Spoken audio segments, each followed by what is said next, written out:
The second I hit send, my stomach dropped. Not the slow, gradual kind of dread, the instant, cold, floor falling out from under you kind. Because I had just sent a text to the wrong person. And not just any wrong person. I had sent it to my best friend's sister. Before I tell you what happened next, I want to ask you something. If you've ever said something you couldn't take back, something that cracked open a door you thought was sealed shut forever, stick with this story. Because what followed that one stupid mistake changed my life in ways I never could have planned and never would have chosen. If this sounds like something you need to hear today, take a moment to like this video, leave a comment, and subscribe to Empathy Stories. We believe in the kind of honesty that costs something.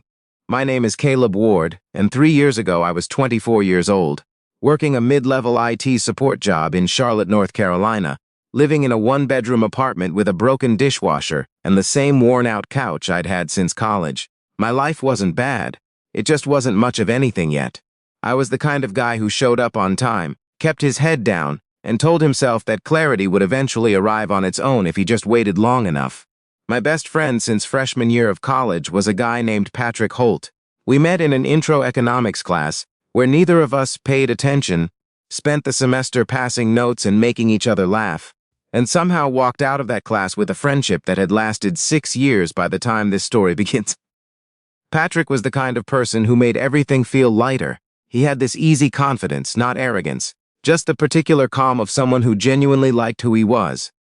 I admired that about him more than I ever told him. Patrick had an older sister named Simone Holt. She was 31 when I was 24, 7 years older than me, and she had always existed in my life the way the moon exists in the daytime. Present, technically, but not something you really look at directly. I had met her maybe a dozen times over the years. Birthday dinners at their parents' house in Concord, a couple of family barbecues where Patrick dragged me along because he said I had no life, which was fair.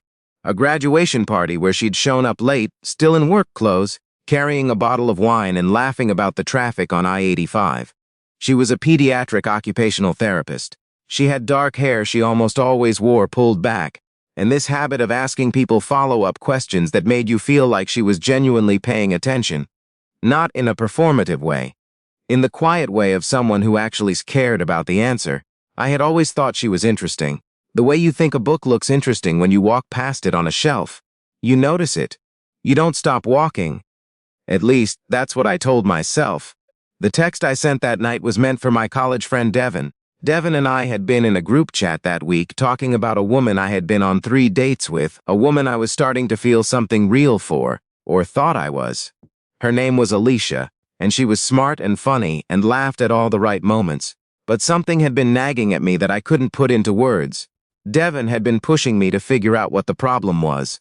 So that Tuesday evening, sitting in my apartment eating leftover food, I finally wrote it out. I keep thinking about how she looks at me when she talks about her own life. Like I'm furniture. Pleasant furniture, but furniture. And then I think about how Simone looked at me at Patrick's birthday dinner last month, when I said that thing about the hospital system being broken. She looked at me like I'd said something real, like I'd actually surprised her. I can't stop thinking about that. I had meant to send it to Devin's contact. His name in my phone was Devin M because there was another Devin I'd known in high school. Simone's contact was Simone H. I sent it to Simone H. I didn't notice for 4 full minutes. I was still eating, watching something on my laptop. Then I picked up my phone to check the time and the notification was sitting there. A reply from Simone H. That's a strange text to get from your little brother's friend at 9 on a Tuesday. I read it 3 times. My fork was still in my hand. I set it down very carefully, like sudden movement might make the situation worse. I stared at the screen for what felt like a long time. My first instinct was to call Patrick. My second instinct was to understand immediately why that would be a catastrophic idea. My third instinct was to throw my phone into the drywall, which at least would have given me something else to deal with. Instead, I wrote back, I am so sorry. That was meant for someone else. Please forget you saw that. 3 dots appeared almost immediately. Already forgot, she wrote. And then, after a pause that lasted long enough for me to exhale, but for what it's worth, I remember that conversation at Patrick's dinner. I thought you were right. I didn't know what to do with that. So I did what most people do when they don't know what to do with something. I set my phone face down and spent the rest of the night pretending it hadn't happened. But the thing about something you're trying not to think about is that not thinking about it is its own kind of thinking. I woke up the next morning and the whole exchange was sitting right there in my chest, a small, warm, inconvenient fact. I pushed it down, I went to work. I answered support tickets and reset passwords and ate a sad sandwich at my desk, and I told myself that it was nothing. A weird moment. A misfire. Life goes on. A week later, Patrick called me to say his parents were throwing a last-minute Sunday dinner to celebrate his dad getting a clean bill of health after a scare earlier in the fall, and that I should come. Patrick's parents, Glenn and Martha Holt, had been including me in things like this since junior year of college. It didn't occur to me to say no. I thought Simone might not be there. She lived about 40 minutes from her parents in a place she'd rented since her divorce 2 years earlier, and she didn't always make it to the smaller Sunday things. She was there. We didn't talk about the text.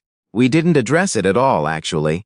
We ended up in the kitchen at the same time, while Patrick and his dad were arguing about football in the living room, and Martha was getting something from the garage. Simone was slicing bread. I was pretending to look for something in the refrigerator that I had no actual need for. "How's the IT world treating you?" she asked. "Slowly," I said. She laughed. It was a short, genuine laugh, the kind that comes out before a person decides whether to let it. Sounds about right. I grabbed a soda I didn't want, and we stood there for a moment in the kind of silence that isn't uncomfortable, which is its own kind of thing. Then she said, without looking at me, still focused on the bread, "For what it's worth, I don't think you were reading the situation wrong. About Alicia. I didn't say anything. People who make you feel like furniture usually do it on purpose," she said, "even if they don't realize it." She put the bread on the counter and picked up the cutting board to carry it to the dining room. And that was it. No look, no dramatic pause. She just walked out. I stood in the kitchen for about 15 seconds holding a soda I didn't want and tried to remember how to be a normal person. Over the next month and a half, I found reasons to be around the Holt family that I wouldn't have manufactured before. A Sunday here, a dropped-off thing there. I wasn't being deceptive about it, exactly. I genuinely liked Patrick's family, but I also knew I was hoping to run into Simone, and that was a thing I was working very hard not to name out loud, even to myself. When I did see her, we talked. That was the thing I kept coming back to. We just talked, and it didn't feel like performing or impressing or waiting for the other person to like you back. It felt like two people who found each other genuinely worth listening to. She told me about a kid she worked with who had made a breakthrough that week, and the way she described it, quietly, without needing it to sound heroic, made something tighten in my chest that I didn't have a name for yet. She asked me questions, real ones. Not what do you do, but what are you actually trying to figure out right now? Nobody had asked me that in years, maybe ever. I stopped seeing Alicia. Not because of Simone, or not only because of Simone, mostly because I finally admitted to myself what I'd written in that text. I was tired of feeling like furniture. The problem was Patrick. Patrick was my closest friend. He had been for 6 years. He was the person I called when things went wrong, and the person I wanted to tell when things went right. And the thing that was quietly happening inside me was a thing I couldn't imagine telling him. Because Simone was his sister. Because there was a 7-year age gap. Because I was the guy he'd taken to family dinners as his college buddy, not the guy who developed feelings for his older sister and had to figure out what to do with them. I convinced myself for a while that the feelings weren't serious enough to require action, that I could just let them sit there and eventually they would fade into background noise the way most things do. That's a comfortable thing to believe when you're 24 and not great at the hard kind of honesty. It stopped being comfortable in January. It was a weekday evening and I had run into Simone at a coffee shop near her neighborhood, genuinely by accident, which felt almost funny given how much time I'd spent half hoping to see her before. She was grading evaluations at a corner table.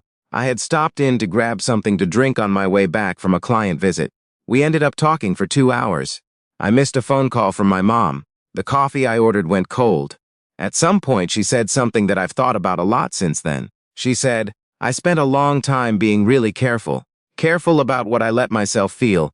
Careful about who I let in. Careful about what counted as reasonable and what was just me wanting something that didn't make sense on paper.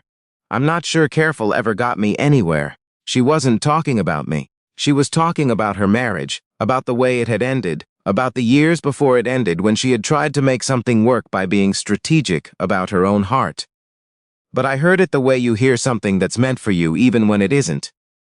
I drove home and sat in my parked car for 20 minutes, and I admitted to myself finally, with no hedging and no escape route, I had real feelings for Simone Holt, not a crush, not admiration, something that had been growing steadily for months in the space where I wasn't paying direct attention to it. I also knew what I had to do next, and I dreaded it in a way that sat heavy in my stomach for days. I asked Patrick to meet me for lunch on a Saturday.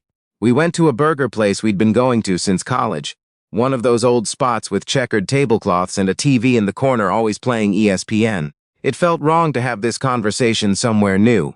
I didn't ease into it.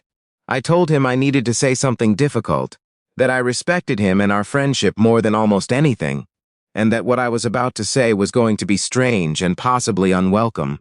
He set down his burger and looked at me with an expression I'd never seen on him before, wary and careful, and already somewhere between confused and braced. I told him I had feelings for Simone.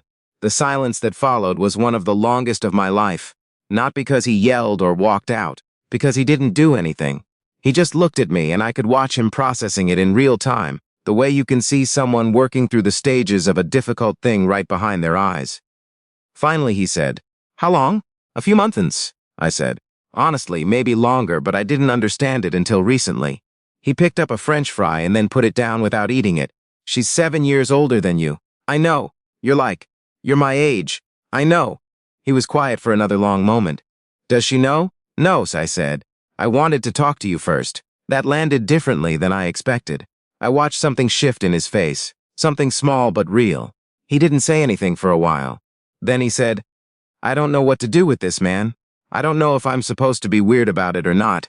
"You're allowed to be weird about it," I said. "She's my sister, I know. It's strange, I know." He looked at me for a long moment.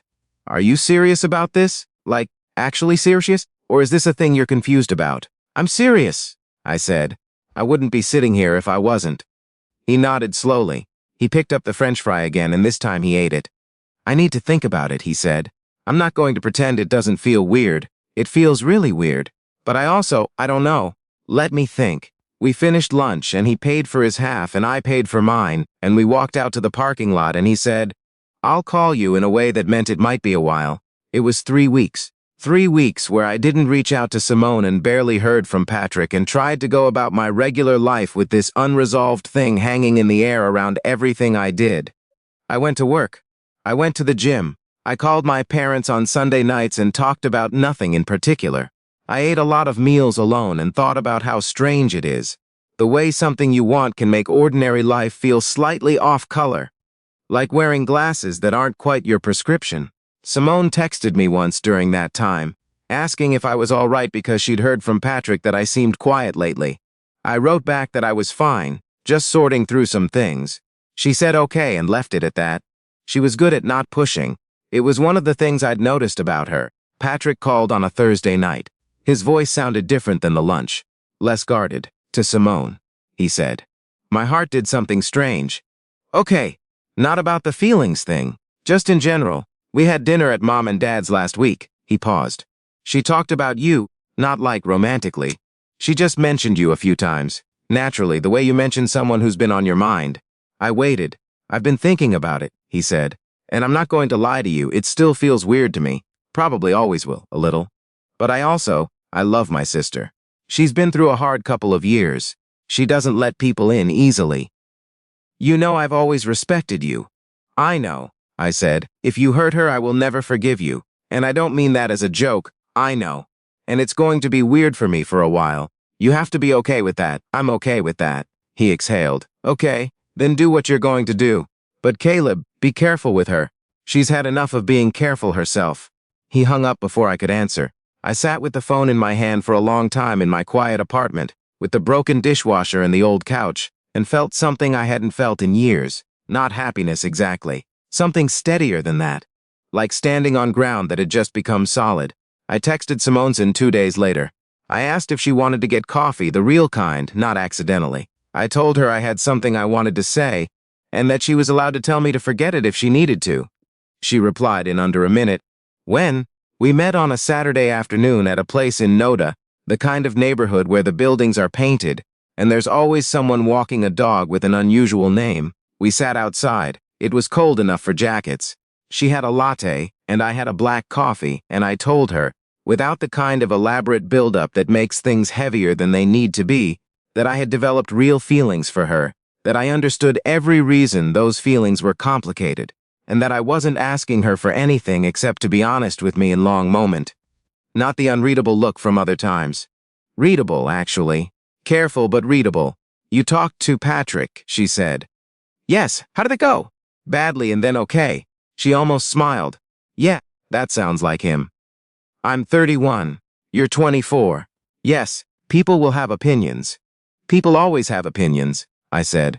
I'm less interested in their opinions than in yours. She was quiet for a moment. Then she said, I spent 2 years after my marriage ended telling myself I was done making decisions that didn't make logical sense, that I was going to be deliberate and cautious and only move toward things that were obviously right. She looked up, and then you sent me the most accidentally honest text I've ever received, and I spent the next 2 months trying to talk myself out of caring about it. I didn't say anything. I couldn't, she said. The afternoon got late without us noticing. We ordered more drinks and then eventually food because neither of us had eaten. We talked until the outdoor heaters clicked on, and the neighborhood changed from daytime to evening around us. At some point she reached across the table and touched my hand, briefly the way you do when you want to confirm that something is real. It was real. The months that followed weren't seamless. Relationships built on unexpected foundations rarely are. Patrick went through a period of genuine awkwardness, where he wasn't quite sure how to be around both of us at the same time. And there were family dinners where the seating arrangement felt loaded with unspoken things. Simone's mom, Martha, was warm about it in the way she was warm about most things, which helped more than I can say. Patrick's dad needed a little longer. He pulled me aside at a cookout in the spring and said, not unkindly, that he hoped I understood what I was getting into. I told him I hoped I deserved it. He seemed to find that an acceptable answer. The three of us, Patrick, Simone, and I, had our first truly easy night about 8 months in. We were at Patrick's place watching a game, the same way Patrick and I had watched games 100 times before. Except now Simone was on the couch between us making comments about the coaching decisions that were, frankly, more insightful than anything Patrick or I said. At one point Patrick looked across at me with this expression I can only describe as reluctant amusement, like he was working against his own resistance to find something funny, and the thing was winning. I still think this is weird, he said. I know, I said. It's less weird than it was. That's something, Simone said. He threw a pillow at her and she caught it without looking up from the screen, and for a second the three of us were just people watching television on a Friday night, and it felt like the most ordinary thing in the world. That was 18 months ago. Simone and I are together now in the real, committed, telling each other the hard things kind of way. We don't live together yet. We're taking that step slowly, deliberately, which she says is her trying to be careful in a way that's actually useful rather than self-protective. I think she's right about the difference. I'm still learning it. Patrick was the best man at his cousin's wedding last fall, and he gave a toast that somehow, in the middle of talking about his cousin, managed to say something about how the people who know you best are sometimes the ones who can see things about your life that you can't see yourself. He looked at me once during that toast, just briefly, and I understood what he meant, and I think he understood that I understood. I still think about that night. The way my stomach dropped. The 4 minutes I didn't know.